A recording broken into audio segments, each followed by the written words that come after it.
بسم اللہ الرحمن الرحیم۔ السلام علیکم۔ سین سٹوری یوٹیوب چینل کے دیکھنے والوں کو خوش آمدید۔ دوستو، اگر آپ نے ہمارے چینل سین سٹوری کو سبسکرائب نہیں کیا تو سبسکرائب کر لیں، شکریہ۔ میرا ایک ہی ماموں تھا۔ والدین کی روڈ ایکسیڈنٹ میں وفات کے بعد وہ مجھے اپنے ساتھ دبئی لے گیا۔ میں والدین کے غم میں کمزور ہوتی جا رہی تھی۔ ہر رات ماموں میرے سر میں خاص تیل کی مالش کرتا، جس سے فوراً مجھے نیند آ جاتی تھی۔ مجھے کہتا، ایسا کرنے سے تم اپنے والدین کی وفات کے غموں سے جلدی نکل جاؤ گی۔ میرے جسم میں کچھ تبدیلیاں ہونے لگیں۔ ایک رات میں وہ تیل بدل دیا۔ رات کو میرے اوسان خطا ہو گئے۔ جب رات کی اس پہر دبئی کی سڑکوں پر جیسے دن کا سما تھا۔ میرے ماموں مجھے یہاں گھمانے لے آئے تھے تاکہ میں کچھ بہتر محسوس کروں۔ اگرچہ میرا یہاں آنے کا موڈ نہیں تھا، لیکن یہاں آ کر میں واقعی تھوڑا سا بہتر محسوس کر رہی تھی۔ ماموں نے مجھے ایک موبائل بھی لے کر دیا اور مجھے کہنے لگے کہ تم یہاں اس کے پاس کی تصویریں بناؤ، اور میں بس 5 منٹ میں ایک ضروری کام کر کے آیا۔ میں نے اتنا غور نہ کیا اور کہا کہ ٹھیک، آپ نے جہاں جانا ہے چلے جائیں، لیکن جلدی آ جائیے گا۔ یہ کہہ کر میں اس آس پاس کی تصویریں بنانے میں مصروف ہو گئی اور وہاں سے چلے گئے۔ میرا خیال تھا کہ وہ جلدی آ جائیں گے، مگر جب آدھا گھنٹہ گزر گیا اور وہ نہیں آئے تو میں پریشان ہونے لگی۔ میں تو یہاں نہیں تھی اور مجھے یہاں کے راستوں کا بھی علم نہیں تھا۔ پریشان ہو کر ادھر ادھر دیکھنے لگی۔ میں نے ماموں کو فون کرنا چاہا تو مجھے یاد آیا کہ میرے موبائل میں تو بیلنس ہی نہیں تھا، کیونکہ مجھے کسی کو کال کرنی ہی نہیں ہوتی تھی۔ اس لیے میں نے کبھی ماموں کا بیلنس ڈلوانے کا کہیں نہیں کہا تھا۔ میں نے ادھر ادھر دیکھا کہ میں کسی کو فون سے ماموں کو فون کر لوں، مگر اس انجان شہر میں انجان لوگوں میں مجھے خوف آنے لگا۔ مجھے سمجھ نہیں آ رہی تھی کہ کس پر بھروسہ کروں اور کس پر نہیں۔ میں تو یہاں ماموں کے علاوہ کسی کو بھی نہیں جانتی تھی، اور نہ ہی ہمارا ایک دوسرے کے سوا یہاں پر کوئی اور تھا، تو وہ مجھے بھی چھوڑ کر کہاں جا سکتے تھے۔ میں خود ہی ادھر ادھر انہیں اندازے سے تلاش کرنے لگی۔ رش والی جگہ سے کافی دور نکل آئی تو مجھے ایسا گمان ہوا کہ جیسے وہ سامنے کھڑے کسی سے باتیں کر رہے ہیں۔ میں بھاگ کر وہاں گئی تو واقعی میں وہ ماموں ہی تھے، اور ان کے ساتھ ایک لڑکی بھی تھی۔ میں سمجھ گئی، اچھا تو یہ بات تھی کہ وہ یہاں کس لڑکی سے ملنے آئے تھے اور چوری چھپے مجھے بغیر بتائے یہاں پر آ گئے۔ میں ماموں کو شرمندہ نہیں کرنا چاہتی تھی، اس لیے ان کو ڈسٹرب کیے بغیر واپس اسی جگہ آ گئی جہاں میں پہلے موجود تھی۔ لیکن وہاں میں نے ان دونوں کی ایک تصویر ضرور بنا لی تھی۔ میرا ارادہ تھا کہ گھر جا کر ماموں کو ستاؤں گی۔ وہ لڑکی پیاری تھی، لیکن اس کا حلیہ بڑا ہی عجیب تھا۔ وہ غریب تھا۔ مجھے کچھ حیرانی بھی ہوئی کہ آخر ماموں کو اس میں کیا نظر آیا۔ کچھ دیر گزری تھی کہ وہ دور سے آتے دکھائی دیے اور پاس آ کر مجھ سے معافی مانگتے ہوئے کہنے لگے کہ مجھے تھوڑی دیر ہو گئی، تم پریشان تو نہیں ہوئی؟ میں نے کہا کہ نہیں، میں نے یہاں اچھے سے گھوم پھر لیا اور خوب تصویریں بنائی۔ ہم واپس جانے لگے تو راستے میں ماموں مجھ سے کہنے لگے کہ میں بہت جلد تمہاری مامی لانے کا سوچ رہا ہوں۔ تم بھی گھر میں اکیلی ہوتی ہو، تمہارا بھی دل لگ جائے گا اگر میری شادی ہو جائے گی تو۔ یعنی میرا اندازہ ٹھیک تھا۔ ماموں تھوڑی دیر پہلے جس لڑکی سے باتیں کر رہے تھے وہ ان کی گرل فرینڈ ہی تھی۔ اگلے دن ماموں نے مجھے کہا کہ تیار ہو جاؤ، میں تمہیں تمہاری ہونے والی مامی سے ملوا لیتا ہوں۔ میں نے انہیں نہیں بتایا کہ میں تو ان دونوں کو رات ہی دیکھ چکی تھی۔ جس لڑکی سے ماموں نے مجھے ملوایا، اسے دیکھ کر میں ہکا بکا رہ گئی۔ یہ وہ رات والی لڑکی تو نہیں تھی۔ میں نے سوچا کہ شاید مجھے ہی غلط فہمی ہوگی، لیکن رات کو وہ دونوں جتنے قریب تھے مجھے تو یہی لگا تھا کہ ان دونوں کا آپس میں کوئی چکر چل رہا ہے۔ لیکن ماموں نے میرے سامنے اب ایک بالکل ہی الگ لڑکی کو کھڑا کیا تھا کہ میں اس سے شادی کرنے والا ہوں۔ کہیں میرے ماموں ان دونوں لڑکیوں کو دھوکہ تو نہیں دے رہے تھے؟ خیر، میں نے کچھ ظاہر نہیں کیا اور میں نارمل ہی رہی۔ رات کو جب میں سونے لگی تو حسب معمول وہ تیل لے کر میرے کمرے میں آئے اور میرے سر کی مالش کرنے لگے۔ ان کی مالش سے مجھے بہت سکون ملتا تھا اور میں بڑی جلدی سو جاتی تھی، ورنہ تو امی ابا کے انتقال کے بعد میں ذہنی طور پر بہت ڈسٹرب ہو گئی تھی اور مجھے راتوں کو نیند نہیں آتی تھی۔ لیکن ماموں کے خیال کرنے اور مالش کرنے کی وجہ سے اب میری رات بہت ہی سکون سے گزرتی تھی۔ میں نے دیکھا کہ ان کے ہاتھ میں ایک نئے تیل کی بوتل تھی۔ مجھے کہنے لگے کہ رات کو تمہارا تیل ختم ہو گیا تھا تو میں آتے ہوئے تمہارے لیے نیا تیل لے آیا ہوں، تم بس کوشش کیا کرو کہ تیل ختم ہونے سے پہلے ہی مجھے بتا دو تاکہ میں تمہارا تیل ختم نہ ہونے دوں اور پہلے سے ہی نئی بوتل لا کر رکھ دوں۔ کبھی کبھی میں سوچتی تھی کہ ماموں کا سارا دھیان بس تیل ہی کی جانب کیوں تھا، انہیں میرے کھانے پینے کی طرف بھی تو دھیان دینا چاہیے تھا۔ اکثر ناشتہ بہت کم کرتی تھی اور اب تو مجھے بالکل ہی بھوک نہیں لگتی تھی، لیکن اس طرف ماموں کا کوئی فکر نہیں تھی، بس انہیں میرے سر کے بالوں کی فکر کھائی جاتی تھی اور وہ روزانہ میرے سر کی مالش کرنا اپنا فرض سمجھتے تھے۔ میرے یہ ایک ہی اکلوتے ماموں تھے اور ان کے علاوہ دنیا میں میرا کوئی نہیں تھا، کیونکہ میرے ابا بھی اپنے والدین کی اکلوتی اولاد ہی تھے اور امی کے بھی بس ایک ہی بھائی، یہ ماموں دبئی سے سیٹل ہو گئے تھے، بلکہ ان کو یہاں میرے بابا نے ہی سیٹ کروایا تھا، کیونکہ میرے بابا ایک بڑے بزنس مین تھے۔ میں اپنے والدین کی اکلوتی اولاد ہونے کے ناطے بے حد لاڈلی تھی اور میرے ماں باپ نے میری ہر خواہش پوری کی تھی۔ ہم کبھی یہاں چھٹیوں میں ماموں کے پاس بھی آ کر رہا کرتے تھے۔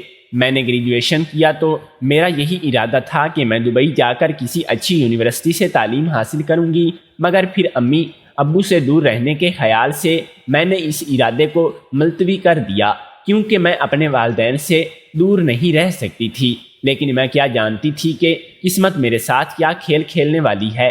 میری امی ابو ایک شادی میں شرکت کی غرض سے دوسرے شہر گئے تھے، مگر واپسی پر ان کی گاڑی کا خطرناک ایکسیڈنٹ ہو گیا اور وہ جان کی بازی ہار گئے۔ میری تو دنیا ہی اجڑ گئی۔ میرے ماں باپ کے علاوہ تو کوئی سگا رشتہ دنیا میں میرا تھا ہی نہیں، سوائے ماموں کے، تو وہ مجھے یہاں اپنے پاس لے آئے۔ میں اپنے والدین کی وفات کے غم میں ہر وقت کھوئی کھوئی سی رہتی تھی اور ماموں سے میرا یوں ہر وقت غمگین رہنا برداشت نہیں ہوا۔ مجھے کہنے لگے کہ اس طرح تو سوچ سوچ کر تم دماغی حالت خراب کر لو گی، اس لیے میں اب سے روزانہ تمہارے سر میں تیل کی مالش کیا کروں گا۔ یوں ایک معمول بن ہی گیا تھا کہ وہ روزانہ رات کے 9 بجے آتے اور میرے سر میں 10 سے 15 منٹ تک اس تیل کی مالش کرتے تھے۔ میں نے کچھ روز بعد ماموں کو کہا کہ آج تیل رہنے دیں، میرا دل نہیں چاہ رہا، تو وہ چونک گئے اور کہنے لگے کہ کیا بات ہے، تم کچھ پریشان لگ رہی ہو۔ اب میں ماموں کو کیا بتاتی کہ میں کس وجہ سے پریشان ہوں۔ اصل میں مجھے لگ رہا تھا کہ جب سے میں نے یہ تیل لگانا شروع کیا ہے، میرے جسم میں کچھ خاص قسم کی تبدیلیاں رونما ہونے لگی ہیں۔ مجھے ہر وقت نشہ اور سرور سا ہونے لگا ہے۔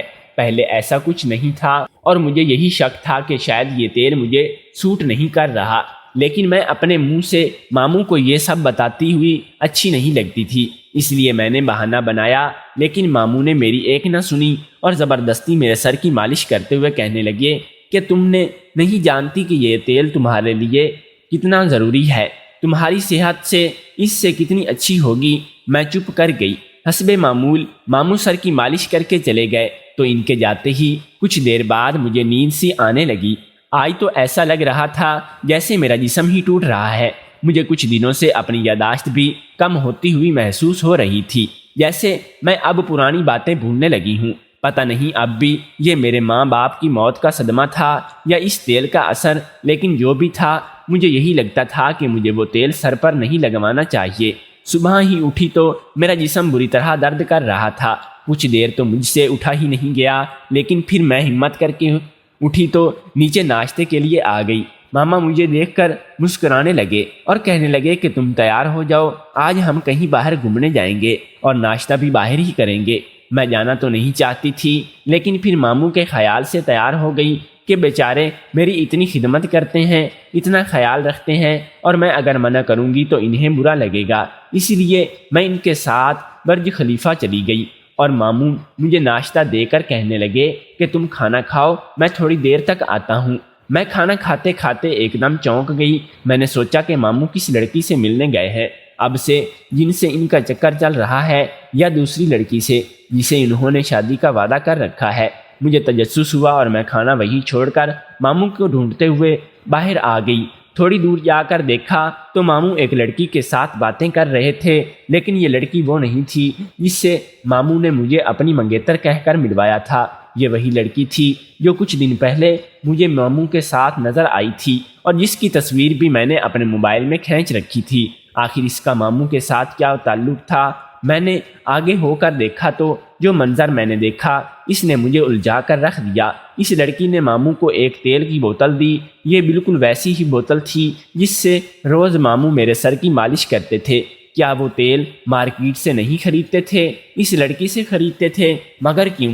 میں ٹینشن میں پڑ گئی۔ وہ لڑکی تو پہلے دن سے ہی مجھے پسند نہیں آئی تھی اور کچھ مشکوک سی لگی تھی، اور اب اس کا یوں چھپ کر ماموں سے ملنا اور وہ تیل والی شیشی انہیں دینا، یہ سب کچھ نہ کچھ تو راز ضرور تھا۔ میں بہت ہی زیادہ پریشان ہو گئی کہ اس پردیس میں اگر میرے ساتھ کچھ ہو گیا تو میں کس سے مدد مانگوں گی؟ مجھے سمجھ نہیں آئی کہ میں کس کے ساتھ مشورہ کروں۔ مجھے جانے اب کیوں شک ہونے لگا تھا کہ اس تیل میں ہی کچھ نہ کچھ گڑبڑ ہے۔ شاید اسی وجہ سے میں دن بدن کمزور ہوتی جا رہی ہوں اور میرے جسم میں ہارمونل تبدیلیاں بھی آتی جا رہی تھیں۔ میں چپ چاپ وہاں سے چلی آئی اور میں نے ماموں کو یہ ظاہر نہیں ہونے دیا کہ میں ان کو اس لڑکی کے ساتھ دیکھ چکی ہوں، لیکن یہ ضرور ہو چکا تھا کہ میرے دل میں شک پڑ گیا کہ کوئی تو ایسی بات ضرور ہے جو میرے لیے جاننا بہت ضروری ہے۔ میں نے ناشتے کے بعد ماموں سے کہا کہ مجھے کچھ شاپنگ کرنی ہے، اس لیے وہ مجھے لے کر ایک مال میں چلے آئے اور میں نے شاپنگ کرتے ہوئے ماموں کی نظر سے بچتے ہوئے ایک تیل کی بوتل خرید لی۔ میرے پاس میرے کمرے میں تیل موجود نہیں تھا، بلکہ وہ ماموں کے کمرے میں ہوتا تھا اور ماموں اپنے کمرے سے ہی لاتے تھے، اسی لیے گھر جاتے ہی میں نے تیل بدل دیا۔ جو خاص بوتل ماموں لائے تھے اس بوتل میں ہی میں نے مارکیٹ سے لایا تیل ڈال دیا۔ میں نہیں جانتی تھی کہ میں نے ایسا کیوں کیا، لیکن میرا لاشعور مجھے یہی کرنے کی ہدایت دے رہا تھا۔ میری چھٹی حص مجھے مسلسل خطرے کا الارم دے رہی تھی۔ اس تیل میں کچھ نہ کچھ تو گڑبڑ ہے، اس لیے میں نے وہ تیل ہی بدل دیا۔ رات کے 9 بجے ماموں میرے کمرے میں تیل والی بوتل لے کر آئے اور سر میں مالش کرنے لگے۔ ماموں کے جاتے ہی مجھے نیند آ جاتی تھی، لیکن آج ایسا کیوں نہیں ہوا؟ نہ تو میرا جسم درد کیا اور نہ ہی مجھے مدہوشی چھانے لگی۔ اس رات میں پہلی بار سکون کی نیند سوئی تھی۔ اس سے یہ بات تو ثابت ہو گئی تھی کہ واقعی اس تیل میں کچھ نہ کچھ ایسا ضرور تھا جو میرے لیے فائدہ مند ہرگز نہیں تھا۔ میں نے 2-3 دن وہ تیل استعمال کیا جو میں مارکیٹ سے لائی تھی، اور میں نے یہی محسوس کیا کہ میرے ماموں ضرور میرے ساتھ کوئی گیم کھیل رہے ہیں۔ میں نے انہیں کئی بار اس سے لڑکی سے ہی ملتے ہوئے بھی دیکھا تھا جو انہیں تیل کی بوتل دیتی تھی۔ ایک بار میں اس لڑکی کا پیچھا کرتی ہوئی اس کے اپارٹمنٹ تک پہنچ گئی تھی۔ میں نے اس کے پڑوسیوں کو اس کی تصویر دکھا کر پوچھا کہ آپ مجھے اس کے بارے میں کچھ بتا سکتے ہیں؟ میں اصل میں اس لڑکی کے بارے میں جاننا چاہتی تھی، اس کے بارے میں ایسا کیا سوچتے ہیں کہ کیا وہ ایک اچھی لڑکی ہے یا نہیں۔ جتنے لوگوں نے بھی اس لڑکی کی تصویر دیکھی مجھے یہی کہا تھا کہ اس لڑکی سے دور رہو، یہ اچھی لڑکی نہیں ہے، اس کی شہادت اچھی نہیں ہے اور یہ دوبارہ جیل میں بھی یہاں تک کہ ایک لڑکی نے تو مجھے سرگوشی میں یہی بھی کہہ دیا تھا کہ یہ لڑکی کچھ غیر قانونی نشہ اور ادویات کا استعمال بھی کرتی ہے۔ یہ سن کر میں شاکڈ رہ گئی کہ اتنی غلط قسم کی لڑکی سے میرے ماموں کا تعلق کیسے ہو سکتا ہے، اور اگر اس نے میرے لیے تیل ماموں کو لا کر دیا تو اس لڑکی کا تو ایسا کوئی مجھ سے لینا دینا نہیں تھا جس کے لیے وہ مجھے نقصان پہنچانے کی کوشش کرتی۔ تو آخر اس کا مطلب تو یہی تھا کہ ضرور ماموں ہی اس سے کہہ کر یہ تیل منگواتے ہوں گے، اور میں نے فیصلہ کیا کہ اب اس تیل کا راز بھی میں معلوم کر کے رہوں گی۔ اسی لیے اگلے روز میں کچھ تیل ایک چھوٹی سی ڈبی میں لایا اور قریب ہی ایک لیبارٹری میں ٹیسٹ کرنے کے لیے دے دی، اور میں یہ جاننا چاہتی تھی کہ اس تیل میں ایسی کیا چیز شامل ہے جو میرے لیے نقصان دہ ثابت ہو رہی ہے۔ اس دوران میں نے ماموں سے اپنا رویہ بالکل ٹھیک رکھا اور انہیں کسی قسم کا کوئی شک نہیں ہونے دیا۔ سچ بات بتاؤ تو میرے دل میں اپنے ماموں کے خلاف شک پیدا ہو گیا تھا۔ امی ابو کی وفات کے بعد جس طرح سے وہ مجھے یہاں لائے تھے اور پھر حد سے زیادہ اچھے بن کر میرا خیال رکھنا، ان سب میں بڑھ کر اور وہ عجیب سا تیل میرے بالوں میں لگانا، یہ سب مجھے شک میں مبتلا کر رہا تھا۔ میں نے 2 دن بعد لیبارٹری سے جا کر رپورٹ لی تو انہوں نے مجھے جو سن کر میری رہی صحیح ہمت بھی جواب دے گئی۔ میرا مان ٹوٹ گیا، میرا اندیشہ صحیح ثابت ہوا۔ وہ تیل بہت ہی خطرناک تھا، اسے میں ایک ایسا خاص کیمیکل تھا جو دماغ کو کمزور کرتا تھا اور آہستہ آہستہ کینسر والے خلیات پیدا کرتا تھا۔ اگر مسلسل اس تیل کو 3-4 ماہ استعمال کیا جاتا تو دماغ کے کینسر میں مبتلا ہونے یا ٹیومر بننے کا خطرہ تھا۔ یہ جان لیوا ثابت ہوتا تو کیا اس سب کے پیچھے میرے ماموں ہی تھے جو مجھے جان سے مارنا چاہتے تھے؟ مجھے یقین نہیں آ رہا تھا، لیکن جس طرح سے وہ روزانہ اصرار کر رہے کہ سر کی خود مالش کیا کرتے تھے، اس سے تو یہی بات ثابت ہو رہی تھی کہ وہ مجھے نقصان ہی پہنچانا چاہتے تھے۔ مگر مجھے اس کا مطلب تلاش کرنا تھا۔ میں بہت مشکل سے گھر واپس آئی۔ یہ صدمہ اتنا بڑا تھا کہ مجھ سے چلا نہیں جا رہا تھا۔ گھر آئی تو ماموں گھر پر ہی تھے۔ مجھے دیکھ کر پوچھنے لگے کہ تم کہاں گئی تھی؟ پھر میرے جواب کا انتظار کیے بغیر خوشی سے کہنے لگے کہ میرے پاس تمہارے لیے ایک بری خبر ہے، اور وہ یہ ہے کہ میں اگلے ہفتے ہی شادی کر رہا ہوں۔ مجھے اب ان کی شکل ہی سے نفرت ہو رہی تھی، اس لیے میں بغیر کچھ کہے وہاں سے اپنے کمرے میں آ گئی۔ رات کو وہ حسب معمول تیل لگانے آئے تھے۔ میں نے دروازہ ہی نہیں کھولا اور بدتمیزی سے جواب دیا کہ آج میرے سر میں بہت درد ہے اور میرا موڈ انتہائی خراب ہے، تو بہتر یہی ہوگا کہ آپ یہاں سے چلے جائیں۔ ماموں یقیناً بہت ہی زیادہ حیران ہوئے ہوں گے، کیونکہ میں نے زندگی میں پہلی بار اس طرح بدتمیزی سے بات کی تھی، لیکن مجھے کوئی پرواہ نہیں تھی۔ میں نے سوچ لیا تھا کہ ایک بار بس مجھے ان کے خلاف ثبوت مل جائے، پھر میں انہیں پولیس کے حوالے کر دوں گی۔ اگلے دن میں نے ماموں سے معافی مانگی اور یہ جواب دیا کہ رات کو مجھے اپنے اماں باپ یاد آ رہے تھے اور اسی لیے میں آپ سے ایسا برتاؤ کر گئی۔ میں آئندہ ایسا کبھی نہیں کروں گی۔ یہ سب میں نے اسی لیے کیا تھا تاکہ وہ مجھ پر شک نہ کریں، کیونکہ اگر انہیں مجھ پر شک ہو جاتا تو وہ کوئی انتہائی قدم بھی اٹھا سکتے تھے، اور میں تو یہاں ان کے رحم و کرم پر ہی تھی۔ میرا کوئی ان کے علاوہ یہاں کوئی نہیں تھا، تو میں نے یہاں سے بھاگ کر کے کس کے پاس جاتی؟ اسی لیے بہتر یہی تھا کہ میں چپ چاپ یہاں رہتی اور جو وہ کہتا اس کے مطابق ہی عمل کرتی۔ ماموں کہنے لگے کہ خیر ہے، کوئی بات نہیں، تم آج ایسا کرنا کہ میری فیانسی کے ساتھ جا کر منگنی کی شاپنگ کر لینا۔ میں نے اس سے کہا کہ وہ تمہیں پک کر لیں گی۔ میں ماموں کی فیانسی کے ساتھ بازار چلی گئی۔ وہ لڑکی کافی مغرور قسم کی تھی۔ مجھے کہنے لگی کہ تم اپنی مرضی کی شاپنگ کر لو، پھر جیولری شاپ میں آ جانا، میں تمہیں وہیں ملوں گی۔ میں نے کیا خاک شاپنگ کرنی تھی؟ جو شخص میری جان دشمن تھا، اب کیا میں اس کی شادی کی تیاریاں کرتی؟ اسی لیے میں تھوڑی ہی دیر ادھر ادھر گھومنے کے بعد مال میں بنے کیفے میں چلی گئی تاکہ کچھ کھا سکوں۔ میں وہاں بیٹھی آرڈر دے رہی تھی کہ میں نے ماموں کی فیانسی کو ایک لڑکی کے کیفے میں آتے دیکھا۔ وہ لڑکی وہی تھی جو پہلے ماموں کے ساتھ مجھے نظر آتی رہی تھی، اور وہ دونوں ہنستے ہوئے باتیں کر رہی تھی، ایسے کہ جیسے بہت ہی گہری دوستی ہو۔ میں ماموں کی منگیتر کو اس لڑکی کے ساتھ دیکھ کر اتنی شاکڈ رہ گئی کہ آرڈر لکھوانا ہی بھول گئی۔ ویٹر نے میرے سامنے چٹکی بجائی تو مجھے ہوش آیا۔ میں نے بڑبڑاتے ہوئے کہا، آرڈر دیا، اور وہاں سے اٹھ کر ان لوگوں کی پچھلی میز پر بیٹھ گئی تاکہ ان کی باتیں سن سکوں۔ میں نے اپنا موبائل بھی ریکارڈنگ پر لگا دیا تھا۔ ماموں کی منگیتر اس لڑکی سے کہہ رہی تھی کہ تمہیں امید ہے کہ اگلے 1 مہینے تک ہمارا کام ہو جائے گا؟ وہ لڑکی ہنس کر کہنے لگی کہ اس کام میں میرا بڑا تجربہ ہے اور تم فکر مت کرو، کام تو ہو جائے گا، تم بس میرے پیسوں کی فکر کرو۔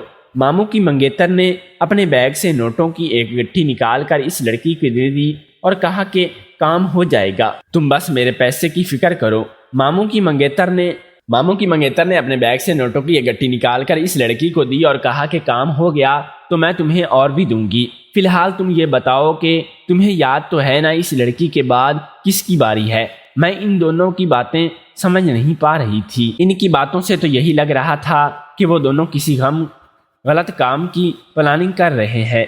کچھ دیر بعد وہ لڑکی اٹھ کر جانے لگی تو اچانک سے جیسے ماموں کے منگیتر کو کچھ یاد آیا تو اس نے اپنے ہی بیگ سے ایک تیل کی بوتل نکال کر دی اور کہا کہ اسے لینا، تم بھول گئی ہوگی۔ وہ لڑکی ہنستے ہوئے وہ تیل لے کر چلی گئی۔ میں ایک دم سناٹے میں آ گئی۔ مجھے جیسے سب کچھ سمجھ میں آنے لگا۔ ان کی دو معنی باتیں، اور جا کر مجھے سمجھ میں آئی تھی کہ یہ سب سننے کے بعد میں وہاں پر ایک لمحہ بھی نہیں ٹھہری اور ماموں کو فون کر کے بلایا۔ ماموں آئے تو میں نے کہا کہ اپنی منگیتر کو یہاں میرے سامنے بلائیں، مجھے اس سے کچھ سوال کرنے ہیں اور آپ سے بھی۔ ماموں تھوڑا حیران تو ہوئے، لیکن انہوں نے ویسا ہی کیا جیسے میں نے کہا تھا۔ میں نے اس لڑکی کو دیکھتے ہوئے ماموں سے پہلا سوال کیا، آپ کو اس تیل کی مالش میرے سر میں کرنے کا مشورہ کس نے دیا تھا؟ ماموں سادگی سے اپنی منگیتر کی طرف اشارہ کر کے کہنے لگے کہ اس نے۔ میں نے جب اسے بتایا کہ تم پر وقت اپنے ماں باپ کو یاد کر کے روتی رہتی ہو اور غم زدہ رہتی ہو، اس نے مجھے مشورہ دیا کہ ایک خاص قسم کا تیل ملتا ہے جو سر میں لگائیں تو آہستہ آہستہ پرانی یادیں ذہن سے چلی جاتی ہیں۔ میں نے اس تیل کا کاروبار کرنے والی لڑکی سے وہ تیل خریدنا شروع کر دیا اور تمہارے سر میں مالش شروع کر دی، کیونکہ میں نہیں چاہتا تھا کہ تم ہر وقت ڈپریشن میں رہو، اس لیے میں تمہیں وہ تیل لگاتا تھا۔ اس کے علاوہ تو اور کوئی بات نہیں تھی، میری کوئی غلط نیت نہیں تھی۔ میں نے کہا کہ ماموں، اب آپ مجھے یہ بتائیں گے کہ آپ جیسی لڑکی سے تیل خریدتے ہیں، کیا وہ آپ کی منگیتر کی دوست ہے؟ ماموں حیرانی سے کہنے لگے کہ نہیں، اس نے تو مجھے بس تیل کا مشورہ ہی دیا۔ اس لڑکی کو تو میں نے خود تلاش کیا تھا، یا پتہ نہیں شاید وہ خود ہی میرے پاس آئی تھی۔ کیوں، کیا ہوا؟ میں نے کہا کہ آپ مجھے یہ بتائیں کہ میرے ماں باپ کی دولت آپ ان کے مرنے کے بعد کس کے نام پر ہے؟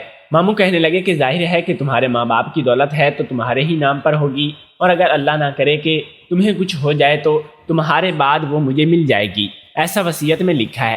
میں نے تلخی سے کہا، اور یہ وصیت لازمی آپ نے اپنی اس منگیتر کو بھی بتائی ہوگی، تبھی تو اس نے مجھے جان سے مارنے کی کوشش کی ہے تاکہ میں جب مروں تو وہ ساری دولت آپ کو مل جائے، اور اس کے بعد وہ آپ سے بھی سستی کسی بہانے سے چھین لیتی۔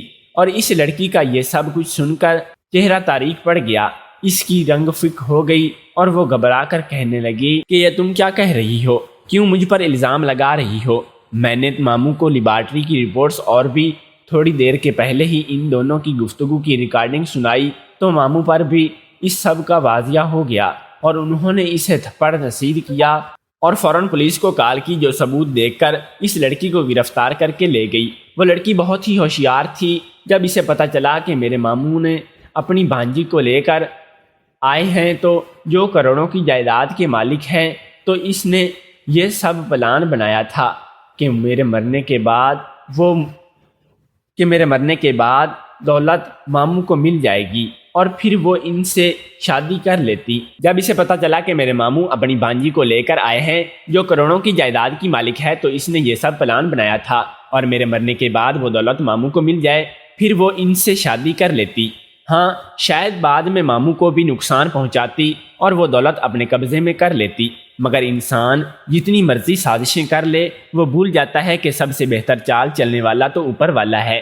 میں نے ماموں سے معافی مانگی کہ میں ان کے خلاف بہت غلط سوچنے لگ گئی تھی۔